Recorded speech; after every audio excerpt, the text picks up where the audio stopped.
जैसे जैसे लोकसभा चुनाव की तिथि पास आते जा रही है, वैसे ही भाजपा ने अपना चुनाव अभियान तेज कर दिया है। इसी के चलते मुख्यमंत्री डॉक्टर मोहन यादव आज खरगोन पहुंचे। उन्होंने लोकसभा प्रत्याशी गजेंद्र सिंह पटेल के समर्थन में जिला कलेक्टर कार्यालय पहुंचकर नामांकन दाखिल किया। इस अवसर पर एक विशाल आम सभा को भी संबोधित किया तथा शहर में रोड शो भी किया। मुख्यमंत्री मोहन यादव के साथ इस अवसर पर पूर्व मंत्री बालकृष्ण पाटीदार, संभाग प्रभारी राघवेंद्र सिंह गौतम, लोकेश शुक्ला, बड़वानी जिला उपाध्यक्ष विकास आर्य, सेंधवा नगरपालिका अध्यक्ष बसंतीबाई यादव, गणेश राठौड़, विजय स्वामी सहित खरगोन और बड़वानी जिले के सभी भाजपा कार्यकर्ता मौजूद रहे तथा मुख्यमंत्री की उपस्थिति में इस अवसर पर बड़वानी के पूर्व कैबिनेट मंत्री कांग्रेस के शोभाराम जी पटेल के सुपुत्र शिव पटेल के द्वारा भाजपा में शामिल हुए। मुख्यमंत्री ने उन्हें केसरिया गमछा डालकर उन्हें भाजपा में शामिल किया। मुख्यमंत्री की आप सभा को संबोधित करते हुए कांग्रेस पर निशाना साधते हुए कहा कि अंग्रेज भारत छोड़कर चले गए और कांग्रेस को भारत में छोड़ गए, इसका भी साथ ले जाना था। डॉक्टर मोहन यादव ने यहाँ ही नहीं रुके, उन्होंने कांग्रेस को घोषणा पत्र को लेकर कहा कि जब मनमोहन सिंह जी की सरकार थी उस समय देश के सभी संसाधनों पर पहला अधिकार मुस्लिम समाज का रहेगा, यह कहा था। इनको शर्म नहीं आती, फिर भी अभी घोषणा पत्र लाई है। इसमें कहा कि कांग्रेस सर्वे कराएगी और जिसके पास ज़्यादा संपत्ति, ज़्यादा सोना, ज़्यादा मकान होगा उससे छीनकर वह उन्हें दे देगी, जिनके पास नहीं है उनको दे देगी से मतलब है कि जिनका पहला अधिकार मनमोहन सिंह ने बताया था वही इनके घोषणा पत्र में आज भी बताना चालू है। तथा कांग्रेस कहने लगी कि भाजपा हिंदू मुसलमान कर रही है, हम तो नहीं कर रहे हैं, हमने तो अपना घोषणा पत्र कांच के जैसा साफ रखा है। मुख्यमंत्री ने कांग्रेस को शिशुपाल तक कह दिया। जिस तरह शिशुपाल को 100 गलतियां की थी और कृष्ण भगवान ने सुदर्शन से अपनी उंगली पर धारण कर शिशुपाल का गला काटा था, उसी प्रकार 13 तारीख को चुनाव में उंगली से कमल का बटन दबाना है। Bureau reports, Khargone. ढंग से आगे बढ़े, हमारे लिए तो गौरव की बात है। और उनने कहा कि कांग्रेस घोषणा पत्र लाती है, तो घोषणा पत्र में क्या कहती है? जो मनमोहन सिंह अपनी सरकार में कहते थे, 2003 से 2013 सरकार मनमोहन सिंह की थी और असली अर्थों में सोनिया गांधी जी के पास पावर थी, जिसमें उन्होंने कहा यूपीए की गवर्नमेंट पहली बार प्रधानमंत्री के ऊपर एक नया दल बनाया था जो यहां से यूपीए सरकार चलाती थी, लागू मनमोहन सिंह करते थे। और मनमोहन सिंह ने कहा था इस देश के सभी संसाधनों के ऊपर पहला अधिकार मुस्लिम समाज का रहेगा।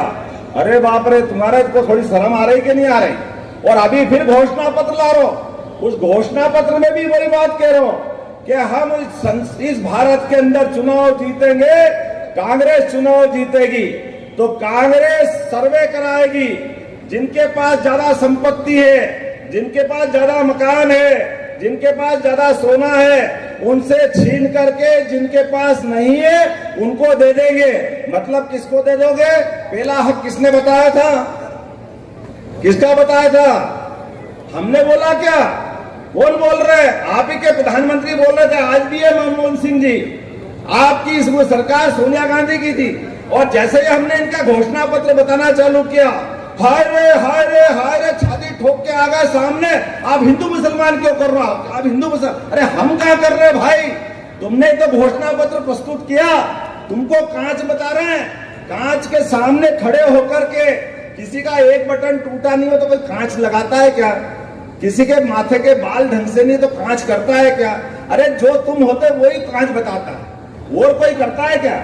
ये जो करे इनकी मर्जी है, जो करने दो, और कोई बोले भी नहीं। ऐसा कैसे हो सकता? ये लोकतंत्र के अंदर जनता सब जानती है, तुम्हारी मर्जी है, जो करते रहो। हम तो भगवान कृष्ण को मानने वाले, बोलो गोपाल कृष्ण भगवान की। आप याद करो 5000 साल पुराना घटनाक्रम। शिशुपाल ने वरदान लिया माँ ने कि भैया भैया कृष्ण, तुम हमको मालूम है तुम्हारे हाथों इनकी मौत है, लेकिन तुम मेरा ये बेटा है। उनकी माँ ने विनती करी, बुआ जी थी कृष्ण भगवान की, कि इसको माफ करना, नहीं तो इसका जीवन खतरे में पड़ जाएगा। कृष्ण भगवान भी दयालु थे, लेकिन नीति के हिसाब से, धर्म के हिसाब से बर्दाश्त नहीं करते। मैंने कहा बुआ ये बात तो सही है कि शिशुपाल गलती करेगा और मेरे हाथों मरना पड़ेगा, लेकिन मैं एक काम कर सकता हूँ, इसके 100 गुना माफ कर सकता हूँ। जब 100 पूरे हो जाएंगे फिर मेरे से मत बोलना।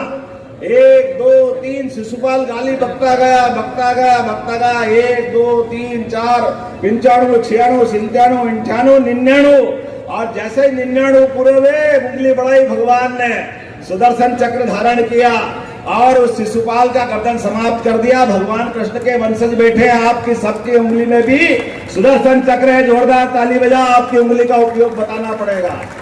कांग्रेस ने भी गलतियां करी, गलतियां पे गलतियां करी, कांग्रेस ने भी 100 गलती कर दी है।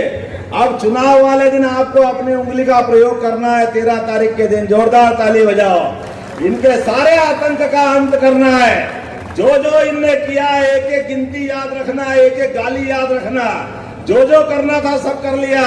अब इनके अपने बीच में हमारा इनका भाव भारत माता की जय करने का, और ये भारत के टुकड़े कराने वाले लोग हैं, ये भारत को बांटने वाले लोग हैं। हमने कहा कि हम मुस्लिम से प्रेम करते हैं, अटल बिहारी वाजपेयी जी के लिए जोरदार ताली बजाओ, जो देश के राष्ट्रपति बनाते हैं। ये हमारा और इनका अंतर है। हम आदिवासियों से प्रेम करते हैं, देश की राष्ट्रपति बनाते, इनने आज तक नहीं बनाया। जोरदार ताली बजाओ। ये हमारा उनका प्रेम। हम गरीबों से प्रेम करते हैं, इसलिए गरीब घर से निकले हुए व्यक्ति को प्रधानमंत्री बनाते हैं। गरीब घर से निकले हुए आपके बीच में खड़ा व्यक्ति मुख्यमंत्री बनाते हैं। मैं आपको प्रणाम करता हूँ। ये लोकतंत्र की स्थापना हम करते हैं। इस देश के युवाओं को हाथ में रोजगार दे करके 25 करोड़ बेरोजगारों को, 25 करोड़ गरीबों को अपनी गरीबी रेखा से बाहर लाते हैं। ये हमारी सरकार करती। लेकिन ये हमेशा इस धर्म को उससे लड़ाओ, इस जाति को उससे लड़ाओ, आपस में लड़ाते रहो, डराते रहो, झगड़ा कराते रहो, चुनाव में चुनाव जीतते आओ, अगली बार फिर भूल जाओगे, फिर आ जाओगे। इसलिए ये चुनाव निश्चित रूप से आप और हमारा एकमात्र यशस्वी प्रधानमंत्री नरेंद्र मोदी को चुनाव के लिए है। तो ये अब की बार हम वापस तैयार है। बोलो सब तैयार है? तो अपने स्थान पे खड़े हो जाओ मोदी जी की तीसरी बार सरकार बनाने के लिए। और भगवान सुदर्शन चक्र लिए हुए धारण किए आप